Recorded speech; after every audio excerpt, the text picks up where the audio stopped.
Bem-vindos ao podcast Drama Diário. Eu sou a Bia. Eu sou a Paola. E a gente conta histórias do Reddit, histórias reflexivas, histórias polêmicas. E, como sempre, o intuito é abrir o debate, abrir a reflexão. Mas hoje a gente tem uma proposta um pouquinho diferente. Hoje é o nosso primeiro episódio mesmo com histórias de ouvintes. Então, vocês que mandaram histórias pra gente em todos os nossos canais. Então, a gente recebe histórias pelo Instagram, histórias pelo TikTok, pelo nosso e-mail, que é o nosso principal. E também, vocês que já assinaram o termo, hoje é o dia. É verdade! Hoje é o dia que nós vamos gravar todas as histórias de vocês. Vamos comentar aqui, como todos os nossos episódios. E assim, já pegando aqui este momento, Bia, um ouvinte nosso deu um nome pro nosso fandom. Agora a gente tem um fandom. Que não! Você não tinha me contado isso ainda. Então, eu tô contando aqui, você tá vendo a reação agora. Você guardou pra já a câmera, que filha da puta. A gente tava conversando, a gente tava lá. Juro, faz horas, a gente tomou lanche juntas, ela não A falou gente nada. tava umas 2 horas Fandom, conversando. né? Porra. É tipo assim, agora, pra chamar o seu público, deram um nome pra nosso público. Ah. Ele chegou pra mim e falou assim, nós dramáticos e dramáticas queremos um episódio novo toda semana. Mais um episódio, né? Porque o pessoal tá reclamando que a gente só tá postando um episódio por semana. Gente, calma Gente, que... calma. A gente até pretende fazer mais, mas assim... Mas assim, por enquanto, um passo depois do outro. Mas agora eles deu um nome de dramáticos e dramáticas. Eu adorei. Então, bem-vindos, dramáticos e dramáticas. Exatamente. Ao que eu tô nosso sabendo episódio. agora, bem-vindo. Exato. Você curtiu? Amei, amei. Então, assim, bem-vindos, dramáticos e dramáticas, para o episódio de vocês. Com as dos histórias de ouvintes. ouvintes. Inclusive, esse episódio acho que vai ser um pouquinho diferente, né? Inclusive, peço até pra audiência, pra quem tá assistindo, pra quem tá nos comentários. Galera, normalmente a gente pega história do Reddit, histórias são da gringa. Dessa vez, a gente tá fazendo histórias de ouvinte. São pessoas que estão confiando aqui na gente, contando as histórias. Então, assim, vamos ser mais acolhedor nos comentários, assim, né? Todo mundo que tá mandando mensagem quer opinião, quer debate, mas também são pessoas, são seres humanos que vão estar lendo os comentários e que estão contando com a gente e com vocês pra dar um suporte, pra dar uma ajuda, pra dar uma luz. Sempre pondo o respeito em primeiro lugar, entendendo que do outro lado tem uma pessoa. Exatamente. E uma pessoa que está próximo da gente, uma pessoa que está além dos seus comentários. Uma pessoa que pode estar do seu lado e você não sabe, aquelas, né? Exato. Pode ser o seu vizinho, pode ser o seu amigo, pode ser você mesmo. Exato, pode ser muitas pessoas, entendeu? Então, por favor, gente, vamos pegar leve e vamos ser gentis uns com os outros. Aí vamos começar, eu tô ansiosa pra ver essa história. Vamos começar? Vamos. Eu já tenho uma aqui que ela mandou pra gente no final de abril. Só que você fez cirurgia do dente, Ai, gente, a na verdade, Bia- eu ranquei os 4 ou 6 de uma vez. Não, os 4 ou 6 de uma vez só. Foi uma Exato. tragédia. Então a Bia ficou um tempão sem poder fazer nada. E agora que a gente tá todo mundo bem, nós vamos contar. Então, bora pra primeira história.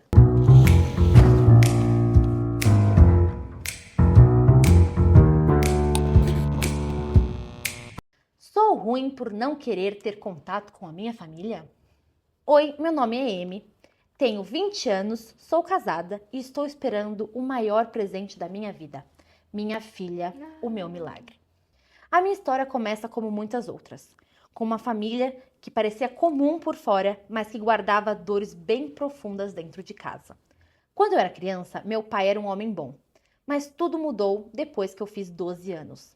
Ele se transformou em alguém difícil, narcisista, achava que só ele estava certo, que todos ao redor estavam sempre errados. Foi aí que começaram os abusos emocionais. Me diminuía, me tratava mal, dizia que eu era uma inútil, que preferia todas as minhas irmãs, menos eu. Eu sou a mais velha de 4 irmãs. Ouvir isso de quem deveria me proteger sempre me machucou e me machuca até hoje. Mas tudo começou a mudar quando eu tinha 17 anos, em 2022. Um mês depois do meu aniversário, conheci o cara que virou meu namorado. Hoje, meu marido e pai da minha filha. Tá. Foi amor de verdade, mas claro, meu pai não aceitou bem.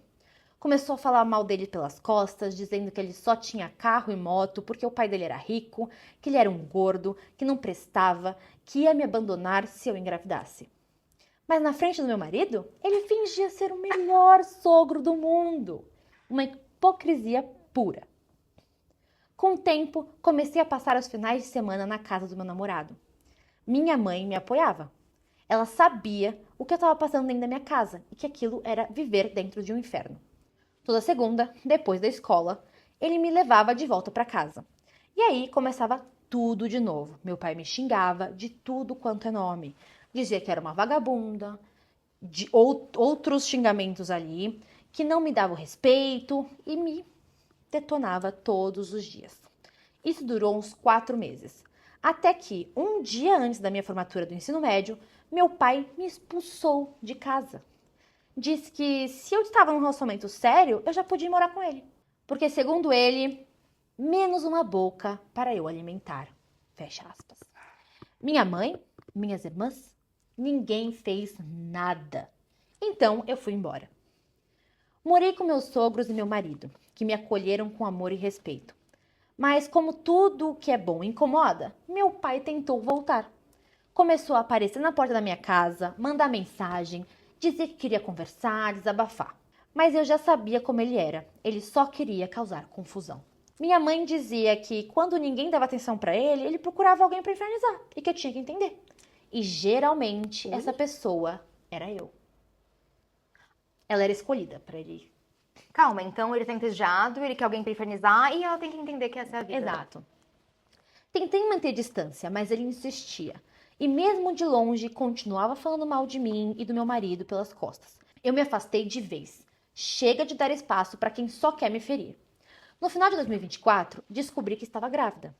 Foi um momento de muita alegria, porque eu demorei para conseguir engravidar.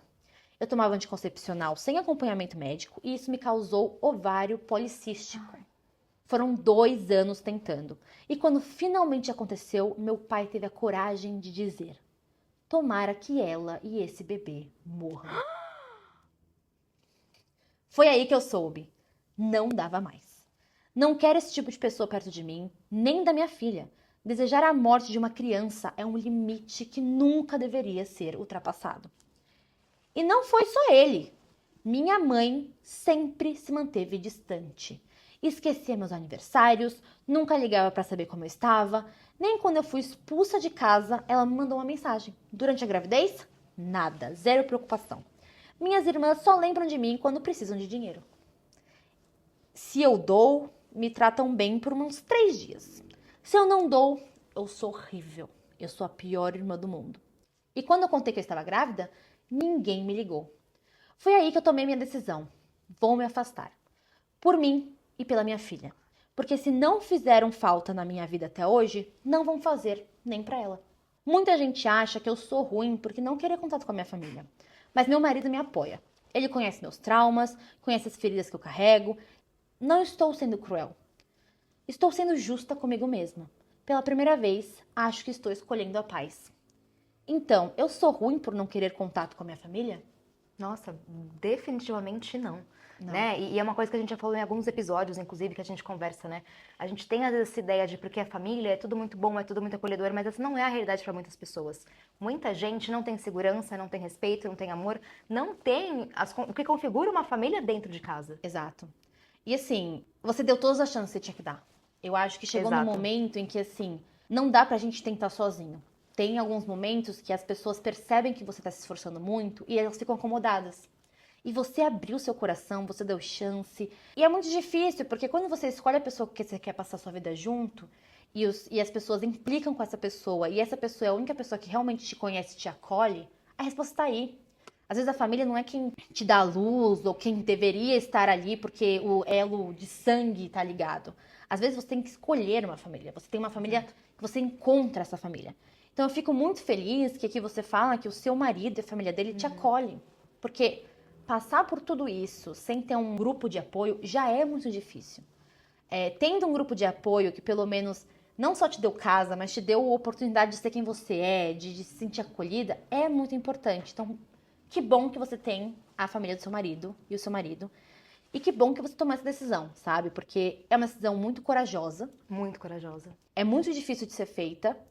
E, cara, durma com a consciência limpa. Você deu todas as oportunidades. E eles não aceitaram. E eles não quiseram receber. E assim, eu acho que ela também tomar essa opção de se distanciar da família é também uma forma dela estar cuidando de si mesma. Porque imagina só como ficou também a identidade dela, a autoestima dela, toda essa questão dela como pessoa dentro dessa família, onde ela era excluída, onde ela era negligenciada, onde ela era deixada de lado, importunada o tempo inteiro. Então agora ela tem a oportunidade também de se recriar na vida, de ter uma identidade que é vista e que é reconhecida. E acho muito importante também essa decisão agora que você vai ter a sua filha, porque se faziam isso com ela, o que também não podem fazer com a filha dela? Se desejaram coisas tão ruins pra ela e pra filha, então estar perto dessa família seria o quê? Um abuso emocional pra ela e pra filha dela? Então, Exato. talvez esse distanciamento é uma tentativa dela de encontrar um lugar seguro pra ela se estabelecer, para ela ter uma identidade, um reconhecimento e uma segurança, e para a filha dela também poder começar a vida e ser uma pessoa que vai ser acolhida e respeitada desde a infância. E assim, é muito legal, porque essa foi, assim, eu não vou falar que foi o primeiro ato como mãe, mas você já percebe que foi um ato, você tá pensando como uma mãe, já vê assim, Exato. você fala que é um milagre, de fato, você falou que você ficou 2 anos tentando, síndrome do ovário policístico, é muito difícil. Não é tão falado, assim como endometriose não é muito falado. Então, você passou por muita coisa e dá pra ver que você vai ser uma ótima mãe. Porque você já tomou uma decisão como mãe. Dizem que a mãe nasce antes mesmo do bebê nascer. Exato. O bebê nasce naquele momento, mas a mãe, às vezes, antes da gravidez, ela já nasce, né? No nosso desejo de ser mãe. Exato. E ela, agora, na gravidez, ela já toma as decisões pensando na filha. Porque ela sabe o que ela passou durante a infância. Ela sabe o tormento que foi a vida dela. Foi. E ela deve ter olhado pra isso e falado, eu não quero que minha filha passe pelo mesmo que eu passei. Então eu vou garantir a segurança e o respeito dela aqui. E se me acharem ruim, se me acharem cuzona, ó. Você tá fazendo o melhor pra sua filha. Pra você e pra sua filha. Então, e você tem um marido que te apoia, outra família que te apoia. E muitas vezes é isso que a gente precisa, né? E o que a gente pode falar pra você é... Arrasou, parabéns. Assim, de verdade. Eu até quando ela mandou essa história, que fui eu que li, eu mandei pra ela, falei, olha, um relato muito forte, que as falas do pai aqui. Nossa. Então, assim, ela não colocou tudo que ele já falou pra ela. Então, imagine o que ele já falou. Porque entendeu? se foi pesado só esse relato, onde ela contou por cima, imagina todas as situações que aconteceram, a profundidade, as falas. Exato. Muito pesado. Eu até falei pra ela, cara, obrigada pela coragem de contar pra gente. Porque é difícil. E assim, durma bem, amiga. Quem tem que pôr a cabeça no travesseiro e não ter a consciência limpa, não é você. Não é. Não é você. Não é. Você fez tudo que você podia fazer. Sinto muito por tudo que aconteceu com você. A gente realmente sente. Mas é isso. Você já tá fazendo seu papel de mãe. Você já tá ali com uma nova vida.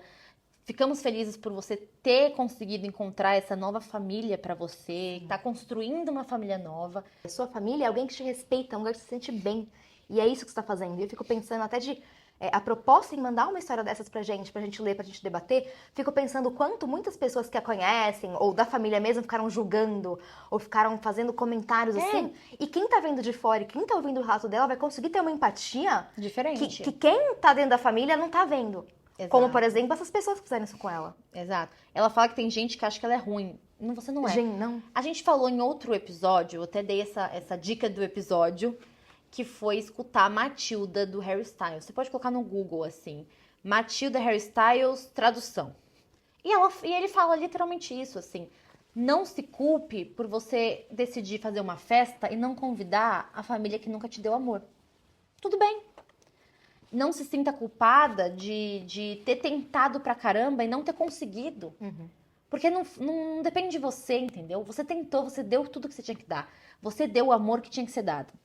Como eles receberam isso? Se eles escolheram o amor e devolveram com amor, aí é uma questão deles. Exato. Então, assim, é uma dica aí, escutar essa música, sentir, ver como que é. Mas é isso. Eu espero que todos os comentários aqui, o pessoal te fale sobre isso. Tem muita gente que com certeza se identifica e que pode trocar bastante coisa legal aqui. E o nosso veredito é que você não é uma cuzona, você não é babaca em nada. Você é uma pessoa muito corajosa que tomou uma decisão muito difícil para garantir a sua qualidade de vida e a da sua filha. Então, assim, muita coragem. E, como a Paula disse, você já foi mãe a partir desse ato. E assim, tomou a decisão com 20 anos, tá? Nossa. Ela tem 20 anos e teve a coragem de conseguir fazer isso. Amiga, isso é muito difícil. Então, parabéns novamente. E nosso veredito é, você não é uma cuzona. Tá bem longe. Se alguém tiver histórias do tipo pra compartilhar ou algo pra dizer assim pra protagonista da nossa história que não foi identificada, mas talvez esteja aí nos comentários, Exato. Compartilhem também que não é só a gente que vai estar lendo, nem os outros comentadores. A autora do post também pode estar por aqui. É isso. Vamos para a segunda história. Essa próxima história, acho que foi a primeira história de ouvinte que eu li assim pessoalmente, né? De eu pegar e abrir o e-mail e ler. E essa é uma história que me tocou muito. Assim, porque, não sei, achei uma temática tão delicada, tão sensível, e a sensibilidade também da pessoa que tá vivendo essa história e passando por ela me chamou a atenção. Então, bora pra Estou próxima? animada porque ela falou dessa história umas 20 vezes já. Ai, que eu achei. É que, gente, então, eu e ela, a gente escolheu algumas histórias, a gente não leu todas, então a gente queria também ter esse choque aqui. A gente Exato, fazer que eu nem li a gente algumas, faz. a Paola leu outras, então Exato. pra trazer.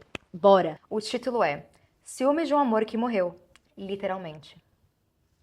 Já tô até imaginando. Olá, pessoal. Estou numa encruzilhada do meu relacionamento atual sobre um caso um tanto esquisito e diferente. Até 2020, eu estava em um relacionamento com meu namorado. Era um relacionamento saudável, éramos felizes e em breve iríamos noivar. Infelizmente, nesse mesmo ano, ele morreu em um acidente e a minha vida foi destruída naquele momento. Foi muito sofrido pra mim, já que a coisa mais dolorosa que existe é terminar seu relacionamento, não por escolha, mas por uma fatalidade. E amando, né? Puta merda. 2 anos se passaram e eu comecei a seguir em frente. Afinal, tenho certeza que ele gostaria que eu conhecesse outra pessoa e criasse uma família feliz. Mesmo que não fosse com ele. Saí em alguns dates e conheci um cara legal, vou chamá-lo de Lucas, para evitar exposição. Eu e o Lucas estamos saindo há 7 meses. E nesse período, tudo foi ótimo. No primeiro encontro, ele já se demonstrou um cara muito legal e atencioso. Já conheci a família dele e ele a minha. Então é um relacionamento já estruturado e estamos dando passos contínuos de evolução nesse relacionamento. Acontece que no último mês foi aniversário do meu ex-namorado. Todo ano, desde o seu falecimento, eu posto uma foto nossa em alguma rede social. Tipo Instagram, Facebook, etc. Como uma lembrança, sabe? Uma mensagenzinha junto, falando algo do tipo: você sempre viverá no meu coração, ou a sua lembrança estará sempre comigo. Portanto, assim eu fiz. O dia do aniversário dele chegou e eu postei uma foto de Remember, como eu sempre costumei fazer. Pra mim era uma coisa normal e inocente. E não pensei que o Lucas se incomodaria com isso, já que desde o início do nosso relacionamento eu contei tudo pra ele. Expliquei sobre meu relacionamento anterior, que eu era viúva, enfim, toda a história. Eu estava enganado. O Lucas ficou Ah, não. O Lucas ficou possesso. Ele ficou muito chateado mesmo. Me falou tantas coisas, me feriu com palavras mesmo sem me xingar. Ele disse que isso caracterizava traição e que ao postar esse tipo de publicação eu demonstro que não virei a página, que não estou verdadeiramente com ele, mas que ainda penso no outro e amo também o outro. Eu respondi, claro que amo, mas você tem que entender que é uma situação completamente diferente. Eu estou com você e eu sou feliz com você. Mas ele mal me escutou e saiu da minha casa. Ele ficou 3 dias sem falar comigo. E ao contar o caso como desabafo para minha família e amigos, as pessoas ficaram divididas. Algumas me disseram que o que eu fiz não é de bom tom e que ele tem razão em ficar chateado porque sente que ele não é o meu único amor e que meu coração não é só dele. Ele de fato se sentiu traído. Outros em contramão me disseram que não há razão para tanto ciúme, já que é condolências de carinho para uma pessoa já falecida e não faz sentido se sentir ameaçado por uma pessoa que já nem está mais viva. Mano, Ai, estou tão confuso e dividido. E para piorar, o Lucas veio conversar comigo e disse que o melhor a fazer era terminar. Que eu não estava pronto para aquele relacionamento. Aí eu que fiquei possesso. Eu falei que aquilo era um absurdo por causa de uma foto. quem não tá pronto nesse relacionamento? Quem não tá pronto pra ter um relacionamento? Calma, não vou surtar agora. Mantém a história. Calma. Eu acabei. Tá bom. Eu de fato não pensei que poderia magoá-lo com uma foto. Se ele me pedisse com mais calma e comunicação, acredito que prometer que não postaria mais as fotos todo ano ou algo assim resolveria a situação. Enfim, novamente estou psicologicamente abalado em um relacionamento. Agora por um vivo. Brincadeira, sorry. Brincadeirinha. Só pra se contrair, né, gente? Tem muito pisado. Vou fazer uma brinca. Adorei ele. O que vocês acham da minha situação e o que fariam? Beijos, garotas. Eu adoro o conteúdo de vocês. Ai, primeiro, muito obrigada por mandar a história. Mas eu vou te dizer. Ai, será que eu falo? O quê? Você saiu no lucro na história. Ele terminou com o cara. Não, assim, de verdade. Eu não acho que você não esteja preparado para o relacionamento. Eu acho que o Lucas não estava preparado para o relacionamento. É aquilo que ele falou desde o começo. Não é que ele escolheu terminar com o primeiro namorado dele. O primeiro namorado dele foi arrancado da vida dele pelo destino, pela vida e afins. Então, Ele não deixa de ser uma pessoa importante na sua vida só porque ele faleceu. Exato. Entendeu? Ele tá ali, querendo ou não. E você, se entrar num relacionamento com uma pessoa que é viúva, uma pessoa que perdeu o amor da vida dela, ou até um namorado que talvez não fosse o amor da vida dele, mas é alguém que foi muito importante na vida dele, é você saber que você vai estar sempre com essa pessoa. Essa pessoa vai estar na vida dele de qualquer jeito. Exatamente. Quando ele falou isso, né, eu até entendi o lugar do Lucas ali, de se sentir, Sim. nossa, eu não sou suficiente, eu não sou o único e tudo isso, né, tem a sombra do passado. Mas ao mesmo tempo ele sabia de tudo isso quando ele começou a se relacionar com o nosso protagonista. Ele sabia que ele tinha passado um trauma, ele sabia do luto, ele sabia de tudo isso. Então, Sim. o luto, ele tem várias fases e até o que ele tá fazendo, essa questão da foto, das homenagens, é um processo, é um ritual simbólico Do luto. de elaboração de luto, da 100%. pessoa se haver com os sentimentos dela, da pessoa se haver com a imagem daquele que foi, e é também uma forma de manter um pedaço da pessoa que foi viva, sabe? De manter uma memória viva, de honrá-la de alguma forma, né?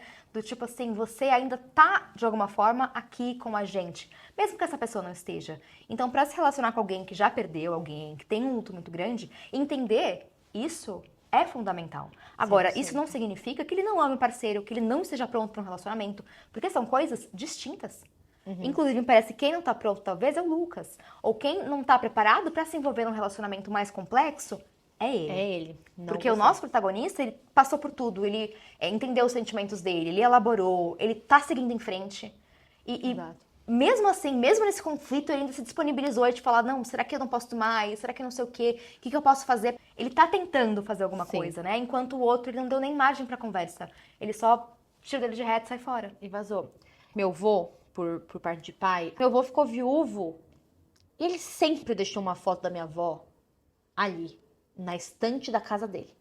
Óbvio que é diferente, porque meu avô não tinha Facebook, meu avô não tinha Instagram, meu avô não postava isso. Mas eu vejo o nosso protagonista, o que ele estava fazendo, é muito semelhante ao que meu avô fazia. Ele deixava a foto ali porque era a pessoa que ele já amou muito. Que fez parte da vida dele, foi uma pessoa importante. E ele não tá fazendo isso por maldade. Ele não tá fazendo isso pra criar uns ciúmes. Ele não tá fazendo isso por nada. Ele tá fazendo isso pra ele se sentir bem, até o processo do luto dele. E também pra ele fazer uma homenagem à pessoa que ele amou. E tudo Exatamente. bem. Teve namorada do meu avô que abaixava a foto da minha avó, porque ficava com ciúmes. E isso fazia o meu avô terminar com elas, porque ele falava, se você não consegue entender que eu tenho uma pessoa que passou na minha vida, que foi muito importante, então não faz sentido você estar comigo. E a que ele ficou mais tempo, que é a Lu, que ele casou e ficou com ela amava minha avó. Ela também conhecia minha avó antes. E ela nunca tirou a foto da minha avó de lá, porque ela entendia que fazia parte da história do meu avô. Então você não pode apagar a história da pessoa que você tá junto, entendeu? Uma coisa que eu fico muito indignada é quando uma pessoa, sei lá, começa a namorar com outro, mesmo casamento, e a pessoa quer que a outra apague todas as fotos, jogue fora todas as cartas, todos os presentes. Não. E assim, é óbvio, né? Como se a pessoa fosse fazer um altar com os presentes, mas você ter guardado em algum lugar ali pra recordação, é super importante porque faz parte da sua história. Exato. Não necessariamente tem a ver com nada, mas é quem você foi um dia, é quem compartilhou a vida com você um dia. 100%. Quem você é hoje faz parte de quem você foi no passado e desse relacionamento também. Mas assim, eu também entendo esse lado do Lucas de talvez não estar conseguindo lidar com essa situação. Porque é o que a gente fala muitas vezes, tem situações que nem todo mundo consegue lidar, nem todo mundo sabe como se colocar. Era alguém que não estava preparado para esse tipo de relação. 100%. O que não significa que você tem que mudar o jeito que você faz as coisas, porque você não pode mudar também quem você é. Você conseguir elaborar o seu luto e dar vazão para isso é muito importante para que você consiga também amar novamente sem culpa. Então, uma Exato. coisa está ligada com a outra. Então, talvez não seja com esse cara, talvez você com uma outra pessoa que vai entender o que você está passando. Ou não, pode ser que o Lucas já tenha conversado tudo e se acertado. E a gente Pode tá ser, aqui né? com- Mal aí, Lucas, vai que já conversou, já resolveu. resolveu, já superou isso. Pode ser. É um dia do ano. Cara, é verdade. Um dia do ano. E você começa a namorar, você stalkeia o Instagram do seu namorado. Então, provavelmente, ele já tinha visto que você postava essas fotos. Eu acho que ele deduziu que você não postaria porque você tá com ele. E não é assim que funcionam as coisas, entendeu? Tinha como ele falar de outra forma. O Lucas poderia ter abordado isso de outra forma. É aquilo que você falou. Ele jogou a bomba, acho que a gente tem que terminar. Isso sumir. correndo. Também não foi maduro da parte dele, entendeu? Porque não deu nem chance do nosso protagonista se explicar, conversar, tentar reparar alguma coisa. E assim, digo assim, do fundo do coração, não acho que você tem que reparar nada. Não acho que tem que... É um dia do ano que você dedica a isso. É um dia do ano. As namoradas do meu avô tinha que ver a foto da minha avó todos os dias, tá? Ai de quem tirar de lá. Era no meio da estante da sala. Passa todos os dias lá. E assim, faz parte, gente. Se faz bem pra você, mantenha. Se quiser conversar com o Lucas, converse. Mas se o Lucas não te der abertura, você tentou. Exato. Talvez não era a pessoa ideal, talvez você vai conhecer uma outra pessoa que vai entender o que você está passando, talvez alguém que já teve vivências mais complexas, talvez Exato. alguém que também passou por traumas, enfim, e esteja com você de um jeito muito mais compreensível e que vai entender que no dia do aniversário dele você vai postar e tá tudo bem.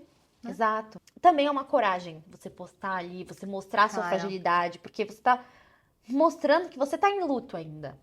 Entendeu? É uma coragem sua de fazer isso. Você se expõe assim de uma forma muito sincera. Então, é aquilo. Não deixe de ser quem você realmente é. Não deixe de sentir o que você realmente sente. Até porque, às vezes, a gente precisa sentir isso. A gente precisa sentir. Uma amiga minha falou pra mim, a Mayara, Paola, às vezes você racionaliza demais as coisas e sente de menos. Às vezes você precisa sentir. E eu acho que é isso. É o seu único dia de sentir. E assim, sinta, cara. Real e fiel a você. No final do dia, é isso, você dorme e tal. Imagino que você vai sofrer porque você ama, você pode estar amando o Lucas e afins. A gente não sabe quais são os sentimentos dele pelo Lucas, Exato. qual que era a profundidade da relação, tudo isso. Entendo tudo isso, mas você não fez nada de errado. Nada de errado. Você tá sendo fiel a você e eu espero que você continue sendo assim. E vou ser bem sincera, assim, desde que eu li a sua carta, eu tô torcendo muito por você e pela sua vida amorosa, assim, tipo, muito mesmo. Ela falou de você umas 20 Eu falei, Paola, eu li vezes. uma história, assim, que eu fiquei tão tristinha, assim, eu tô torcendo tanto por ele, pra tudo dar certo na vida dele. Inclusive, vai ter um episódio que é meio que inspirado na sua história, Tem um tá? episódio, a gente até pensou se deixar essa história pra episódio, mas a gente não, vamos fazer com os ouvintes. Mas tem um episódio que vai sair, não sabemos, daqui a um mês, 2, é um mistério, a gente fala depois. Mas que tá nessa temática também. Tem até uma história que... Lembra o nosso primeiro episódio? Que a gente gravou um primeiro episódio e a gente nunca postou. Porque Gente, tava muito ruim. Vocês sabiam que tem um episódio do Drama Diário misterioso? 2 episódios. 2 episódios que ninguém nunca viu. Um- E não sei nem se vai ver, porque tem um que apagou de tudo, mas um deve estar por aí ainda. Tem o do Gnomos, que a gente não vai falar. A gente não fala sobre. Ele é bom, mas ao mesmo tempo não é. Nossa senhora, causa aquele episódio.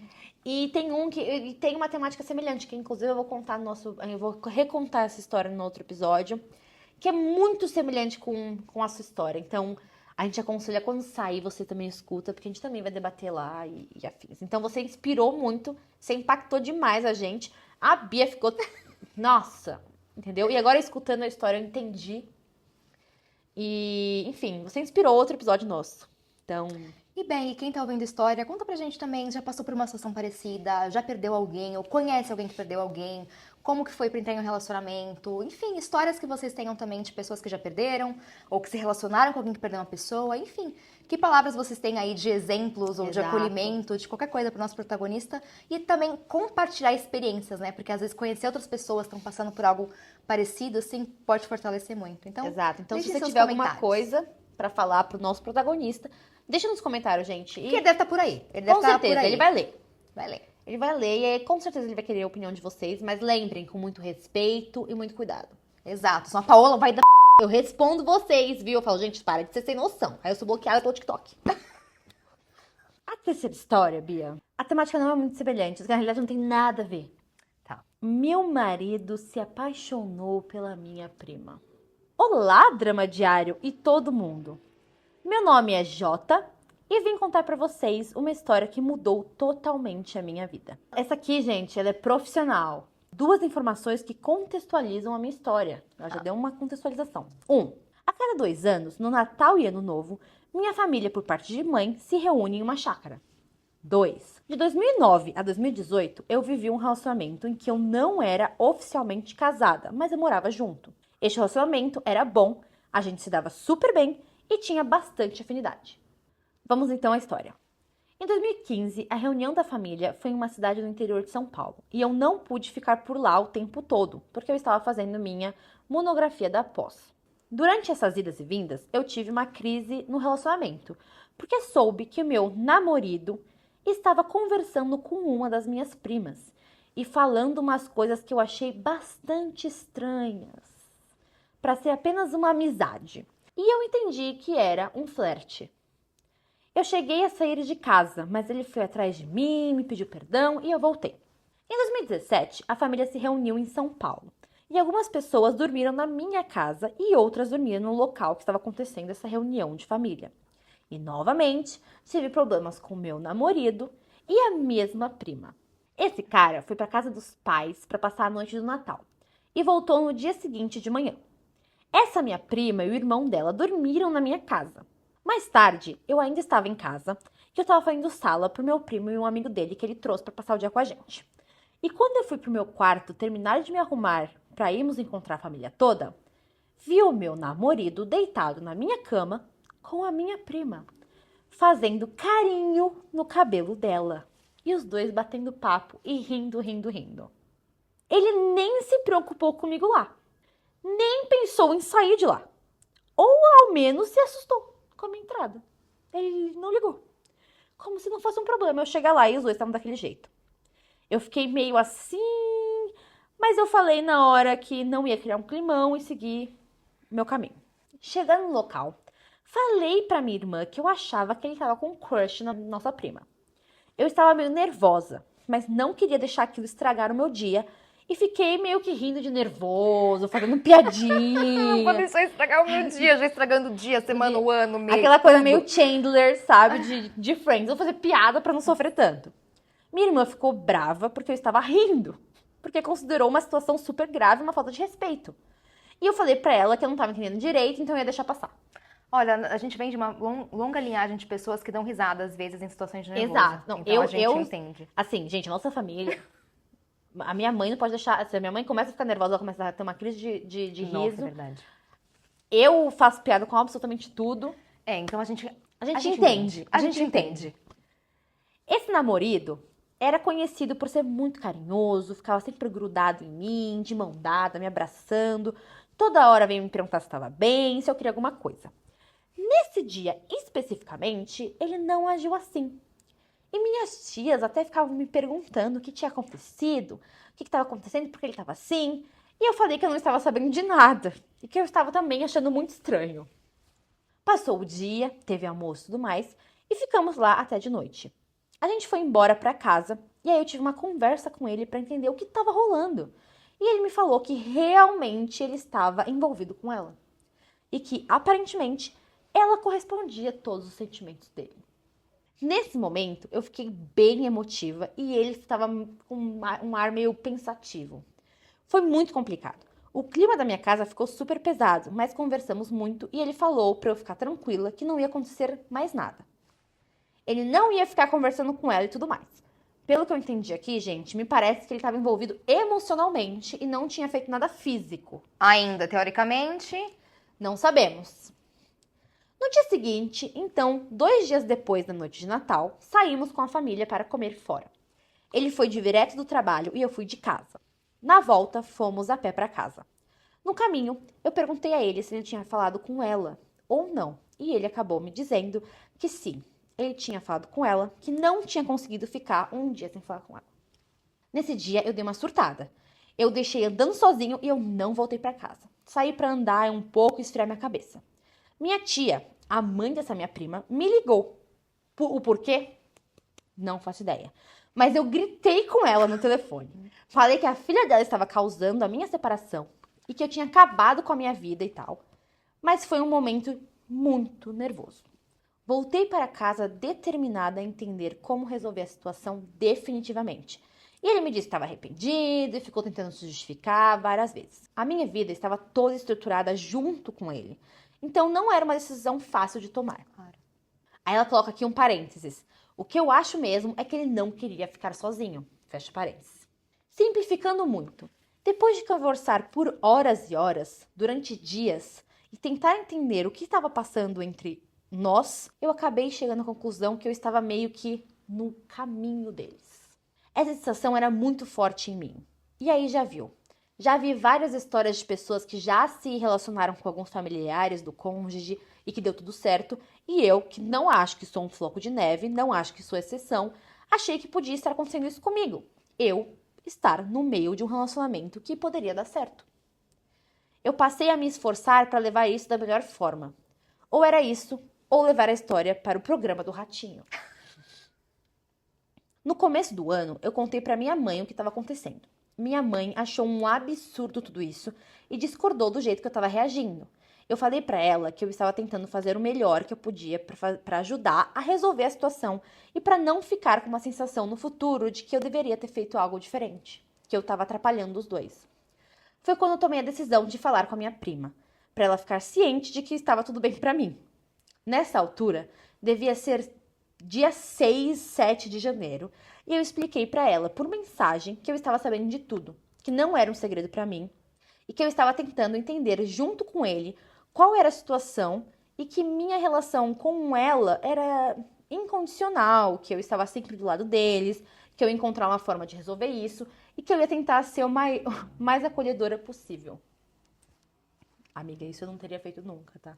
Obviamente, eu estava super chateada com tudo que estava acontecendo. Afinal, eu tinha investido minha vida nesse relacionamento. Mas eu me sentia melhor em dar um pouco mais de apoio e tudo que eles precisassem ali. Já que na minha cabeça, o meu relacionamento já tinha acabado e eu estava ali só como suporte dos dois. Gente, do Natal para dia 6 de janeiro, ela conseguiu dar uma... Eu conversava com ela diariamente por mensagem, principalmente na hora do meu almoço. E com ele de noite. E a gente ia cruzando informações do que eles estavam conversando. Os dois estavam bem confusos, até que eu ofereci para ela ir na minha casa conversar com ele pessoalmente. Aqui deveria ser dia 15 de janeiro, no máximo. E falei para eles que se eles achassem conveniente, eu até poderia sair de casa e deixá-los mais à vontade, lembrando que na minha cabeça meu relacionamento já tinha acabado e não tinha mais nada para fazer ali, a não ser ajudar a um casal possivelmente apaixonado. Ela não quis. E depois de 3 dias, de repente, o jogo virou completamente. Ela passou a me tratar mal e dizer que ela não queria nada, que eu estava maluca, que isso tudo era um absurdo, que ela nunca esteve interessada no meu marido e que eu que estava jogando meu marido pra cima dela. Eu fiquei sem entender. Ela parou de falar com ele, bloqueou o contato dele e foi assim que a história deles acabou. Já do meu lado, virou um grande problema. Eu não sabia o que fazer nem com um, nem com o outro, porque a partir daí ela só brigava comigo, a mãe dela começou a interferir e vir brigar comigo também, e ele não entendia o que eu tinha falado para minha prima parar de falar com ele. Depois disso, uns dias se passaram e eu aproveitei para ter uma conversa pesada com ele sobre uma outra situação que a gente estava passando, mas para mim já não fazia mais sentido continuar naquele relacionamento se ele não resolvesse deixar essa dor do passado de lado. Ele decidiu que não iria resolver essa pendência, então nós dois terminamos. Não sabemos que pendência é essa. Eu saí de casa e minha irmã me ofereceu um quarto na casa dela até eu me estabilizar. Eu não ficava muito na casa delas nos finais de semana, pra, não invadir a privacidade dela. Eu preferia ir pra casa da minha mãe no interior, pra dar mais privacidade pra eles viverem a vida deles. Durante a semana, a vida era de casa para trabalho e trabalho para casa. Eu morei com ela por 6 meses. Depois, acabei sendo expulsa de casa por e-mail, pois a minha irmã disse que eu não era uma boa influência pro filho dela. Por muitos meses, eu ainda recebia mensagem da minha tia me xingando. O ex se ofereceu várias vezes para conversar com a minha tia e explicar o que foi que aconteceu, já que ele se sentia culpado e tudo mais. E eu, boba, achei que não era necessário. Entre parênteses. Hoje eu consigo ver que era sim necessário e porque eu não deixei ele resolver com elas, acabei ficando como a pior da história. Fecha parênteses. Eu me mudei e minha mãe estava na minha casinha nova quando eu recebi a última mensagem da minha tia me xingando muito, de vagabunda para baixo. Eu mostrei para ela a mensagem e minha mãe ficou muito irritada e me pediu para bloquear ela. Foi aí que eu bloqueei tanto a minha tia quanto a minha prima. Com o tempo, eu percebi que minha família nuclear ali, o núcleo da minha família, não estava preocupada com o que eu tinha passado, com a traição que eu vivi. E conforme eu ia tocando no assunto, eu percebia que ninguém estava do meu lado. Minha mãe e irmã acabaram ficando do lado da minha prima com o passar do tempo. Hoje, o que me sobrou foi essa rixa com a minha família. Eu nunca mais passei as festas de final de ano com elas. Minha relação com a minha irmã, que nunca foi muito boa, desde então é péssima. E ela é uma das melhores amigas dessa minha prima. Minha mãe nunca mais ficou do meu lado dessa história. Não me defendeu. A convivência com a minha tia e com a minha prima nunca mudou. Continuou tratando elas iguais. Ano passado, eu passei por um câncer de mama. Antes de ter o diagnóstico fechado, eu fui falar com a minha tia para ver se ela mantinha um posicionamento dela a respeito de toda a história. porque talvez só faltasse dar uma abertura minha ou dela pra gente se desculpar, mas ela mantinha a mesma opinião. Durante meu tratamento, minha mãe e minha irmã me deram bastante apoio, principalmente a minha irmã, e eu me enchi de esperança de que nosso relacionamento ia ser melhor. Até porque eu sempre sonhei ter uma amizade com essa minha irmã. Eu recebi bastante carinho e cuidado delas. Em novembro, eu tive a notícia de que eu estava curada. Fiz aniversário em dezembro e foi um momento muito especial. E no Natal, elas resolveram ficar comigo, mesmo sendo um ano da família reunida. Infelizmente, eu tive um surto de nervoso na noite de Natal e acabei brigando com a minha mãe. Na tentativa de me acalmar, minha mãe me disse que elas não foram passar festas com a família em solidariedade a mim. E isso me deixou muito triste. Essa história já faz 7 anos e ela ainda é uma pauta na minha terapia. Eu não encontrei um caminho para superar e eu queria uma ajuda de vocês para saber o que eu deveria fazer.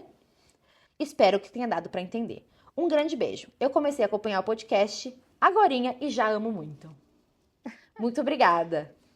Nossa, tem muita coisa pra falar, assim, e eu posso estar completamente equivocada, enganada no que eu tô falando, mas o que mais me chamou atenção, assim, e sei lá, fico imaginando o quanto isso pode ou não ter sido um tópico em terapia, mas vamos lá. Acontece tudo isso e o lugar em que ela mesma se coloca, né? Ela se tira de cena, né? Não, então eu não tô mais nessa relação. Então agora meu papel é ajudá-la, meu papel é resolver. Então uma coisa que me chamou atenção e até me preocupa, né? É essa posição, assim, de mesmo numa situação dessa, onde algo aconteceu com ela, aí quando ela tá morando com a irmã, ela também não quer atrapalhar e ela sai no final de semana. Então o que me vem muito é uma pessoa que, não sei, mas posso estar completamente equivocada, mas vai indo para um lugar, assim, de alguém que está muito preocupado, talvez, em resolver, em acomodar o outro, e muitas vezes não tá se olhando. Se anula. Se anula. Uhum. E as pessoas ao redor, a impressão que me dá também é que vão pegando isso. Sabe aquelas coisas de quando a pessoa acaba se colocando muito pra baixo, ou quando a pessoa é muito boazinha, ou quando a pessoa faz demais e os outros vêm e E falam. monta em cima. E montam em cima? Uhum. Não sei. O namorado tá afim da prima dela e a solução dela foi trazer todo mundo pra casa dela e ela sair pra que eles se entendessem. Exato. E no final ficou todo mundo bravo com ela ainda. E a gente não sabe o que aconteceu, se foi uma má comunicação, se inventaram boatos, tem coisa que a gente não tá sabendo, não sabemos. Mas no final ela fez tudo isso e ainda fez um contra ela. Então eu fiquei pensando muito, né? Não sei o quanto ela, né, nossa protagonista, conversa também em terapia, né? Da forma como ela se coloca nas relações, qual é o posicionamento dela, né? Como que ela se relaciona, como que ela se vê nesses lugares, ela se vê merecedora, ela se vê participante das relações, o quanto que ela se anula, o quanto, enfim. Mas esse tipo de questões, assim, não sei o quanto você já conversou em terapia, mas imagino que sejam coisas que vão surgir realmente, assim. E assim, em alguns momentos, inclusive, você mesma fala, eu acho que eu dei uma surtada. Eu dei uma surtada. Surtada? Por que você tá dando... Você encontra o seu marido com a sua prima, fazendo carinho na cama. Você reagiu. Eu acho que não é o que você surtou. Você oprimiu tantos sentimentos que estavam dentro de você que chegou um momento que não é uma panela de pressão. Uma hora vai sair. E aí você já coloca como um surto. E na realidade, às vezes não é. Não é, não. E outra, tem situações em que surtar não é surto. Exato. Isso é reagir. Realmente, mas aí a gente vai vendo toda essa dinâmica familiar e o quanto talvez essa moça teve espaço e oportunidade para reagir às situações. Exato. O quanto era acolhido as relações dela. Não sei, mas essa família tem muitas camadas, tem uma dinâmica familiar muito complexa. Exato. Sabe? Então eu fico pensando aonde todo mundo vai se colocando e qual que é o espaço dela de sentir, de elaborar, qual que é o espaço dela dentro de uma relação. Porque ela estava se sentindo excluída dentro do próprio relacionamento. E da própria casa. Da própria Porque casa. eles fizeram isso na casa. E aí, eu digo isso, assim, não é semelhante, mas eu sou uma pessoa que eu deixo as pessoas mais confortáveis e às vezes eu me deixo em desconforto para deixar as pessoas confortáveis. Estou trabalhando isso, uma hora eu vou melhorar. Mas, às vezes, quando a gente tem esse perfil e as pessoas percebem, na hora que você começa a reagir, as pessoas ficam mais reativas. Porque, tipo assim, peraí, por que agora você tá reagindo assim? Você nunca reagiu assim comigo. Então você tá errada. E aí quando você não reage dessa forma e você se impõe e você mostra, olha, calma, eu também tenho sentimentos, eu também tenho um lugar aqui. Opa, você tá surtada? Que história é Exato. essa? Você está extrapolando. E o que acontece? Muitas vezes as pessoas te penalizam por isso. Então o que acontece? Pra você não ganhar muita força e começar a agir dessa forma, eles te tratam de uma certa forma, te excluem. te diminuem, não te dão esses poderes. E nessas situações, a pessoa mesmo vai perdendo a confiança em si mesma. Ela vai passando a se enxergar a partir dessas relações, a partir dessas dinâmicas. E ela vai se colocando nas relações desse jeito também. 100%. Né? Novamente, não sabemos se é esse o caso, mas muito dessa história vai levando para esse caminho, né? Então, ela não reage quando vê eles na cama e tenta resolver. Mas aí depois do Natal, a gente não sabe o que aconteceu, mas aí no Natal ela teve uma reação mais exagerada, teoricamente. E não sabemos se ela surtou ou não, mas fico pensando quanto a panela de pressão não Exato. tava pra chegar no Natal e sabe o que aconteceu, mas também pá!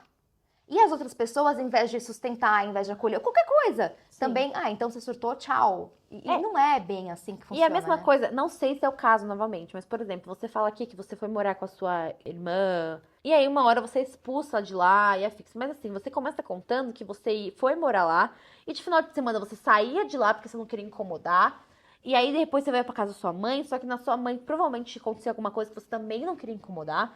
Chega um momento em que eu não sei o que aconteceu pra ela te expulsar. Mas às vezes essa panela de pressão tava chegando num nível de tipo, você se anulou tanto que chega um ponto em que você vai reagir e as pessoas não vão aceitar. Então, por exemplo, se fosse minha irmã e eu descobrisse que minha irmã tá saindo todo final de semana porque ela não quer me atrapalhar, eu ia virar pra minha irmã e falar, você tá maluca? Te chamei pra morar comigo é porque eu quero que você esteja aqui. Você não precisa sair daqui porque eu estou aqui. Essa casa é nossa, ou tipo, é minha, mas você está aqui como uma hóspede bem-vinda. Quanto que você não estava se sentindo excluída, mesmo você saindo de lá? Eu espero muito que, como a Bia falou, que você trabalhe isso na terapia, com certeza, mas que você comece a ter essa confiança em você, você tenha a força de lembrar que você também é merecedora de estar no lugar que você está, você é merecedora de respeito, de um ambiente acolhedor. Novamente, sendo uma pessoa que faz muitas coisas semelhantes. Você precisa também entregar esses ambientes pra você. Na hora que você entregar pra você, vai ser mais fácil as outras pessoas estiverem dessa forma também, tá? Então, enquanto a gente abrir mão do nosso conforto pra dar conforto pros outros e às vezes ficar se sentindo mal, mas feliz porque as pessoas estão bem, a gente nunca vai estar 100% completo. E se você não se identificou também com a nossa visualização da história, porque a gente tem essa visão. Se não for esse o caso, né, acho que eu te convido realmente a refletir, mas realmente pensar, assim, que dinâmica é essa que tá rolando na sua família, ou que tava rolando na sua família, que lugares eram esses que as pessoas se colocavam, qual que era o seu papel nas relações, mas enfim, tudo isso que talvez você já trabalhe na terapia para entendendo realmente que dinâmicas iam acontecendo para levar as coisas a esse ponto em que elas chegaram. Mas, novamente, assim, acho que independente do caso, hoje já se passou um tempo, já fazem uns anos, você tá afastada, e eu acho que independente de qualquer coisa, você merece ser muito feliz. E talvez não vai ser com a sua família, porque a gente tá falando de uma história passada agora há pouco. Nem sempre a gente encontra essa felicidade no seio familiar, nem sempre é esse ideal. Mas então, quem são as pessoas que te fazem bem? Quem são as pessoas que pra você faz sentido estar junto? E espero que você encontre realmente um lugar que faça sentido e que você pertença. Exato. Porque assim, agora vindo a skin Paola Raiz, ficou fácil pra caralho pra prima e pro namorado, né? Amiga, eu acho que o único erro seu foi ser tão acolhedora. Tão boazinha. Você é boa demais. Lhe faltou raiva. Não faltou. Nossa, amiga, vamos conversar 10 minutinhos que eu ia ter uma raiva. Você teve que contar Chama a Paola lá, chama a Paola liga pra resolver esse BO. Paola, tá acontecendo esse BO, Paola que Manda. resolve essa porra. Manda no Instagram, me manda um áudio no Instagram contando isso. Eu ia te responder, você podia só encaminhar. Encaminha, ficou muito fácil, entendeu? Aí depois falar, me pagar de louca, tá deitada na cama com meu namorado. Depois falar pra família inteira que eu sou uma maluca e tô oferecendo meu namorado pra você. Tá de sacanagem. E outra, ela falou depois que não, nada a ver, mas ela tava um tempo conversando com o cara. Porra. Exato, entendeu? Exato. Então assim, pra Você- mim deu ruim entre os dois em si Exato. E sobrou pra ela. bozinha. Ai, vamos pôr a culpa em alguém. Então, Exato. bode expiatório, tem isso também, Exato. viu? Que às vezes sempre tem na família aquela pessoa que daí todo mundo deposita as frustrações. Ai, o fulano é problemático, ai, a fulana, não sei o quê. Tem isso também. Então, às Exato. vezes, uma pessoa que tem uma personalidade fica na posição de bode expiatório. Então, veja isso nesse caso. Aí todos os problemas da família viram seus. Assim, inclusive você foi boazinha demais em outras coisas. Pegava os prints e mostrava na família também. Podia. Eu quero dizer, cada um age de uma forma, tá? Novamente, cada um age de uma forma. Mas o que eu queria falar ficou muito fácil. sabe? Às vezes tudo bem você... Tudo bem sentir raiva, tudo bem ficar puta, tudo bem reagir. Exato. Faz parte, entendeu? Então, assim, quando você falou que você ficou muito chateada, você podia mostrar, estou muito chateada. Vocês estão deitados na minha cama, tá de sacanagem. Entendeu? Então, assim, a única coisa que eu falaria pra você aqui, Paola Rainha, mas a Paola mais paz. Amiga, vamos trabalhar na terapia, segue a vida, encontre a sua família, a que você escolheu como sua família, a família encontrada mesmo, não necessariamente a de sangue. Que podem ser amigos, pode ser família construída, como a gente sempre fala aqui, pode ser uma outra pessoa que você conhece, que você se envolva, não sei. Mas Exato. aquilo que eu falo, um lugar onde você pertença e faça sentido pra você. Exato. É isso. E é isso. Espero que você encontre também uma pessoa muito melhor na sua vida, que esse namorido michuruca, bola murcha, como diria minha avó, jaca mole, como diria vó Maria. Matusquela, como diria a Vó Maria. Como diria, né? Sem futuro, como diria a Vó Maria. Como você pode ver, nossa avó tem muitos xingamentos. Muitos xingamentos, Todos, exato. assim, E muito todos, originais. todos num nível ok, né? Mas só não pisa nos calos dela que o Que negócio... aí talvez eu falei até um Aí ela palavrão. roda baiana. E nossa avó, quando fala palavrão, ela fala, como diria a Paola? Como se fosse A minha Paola, culpa. Ela fala que é a Paola quem ensinou ela a falar palavrão. Adorei, Eu- falou que sobrou pra você. Sobrou pra mim. Mas tudo bem. Bom, Faz gente, parte, gente. contem aí também o que vocês acharam da história. Com muito Deem- respeito, hein? Com respeito. Contem situações similares que vocês passaram. Deem conselhos. E Vamos pra próxima. próxima história. Vamos.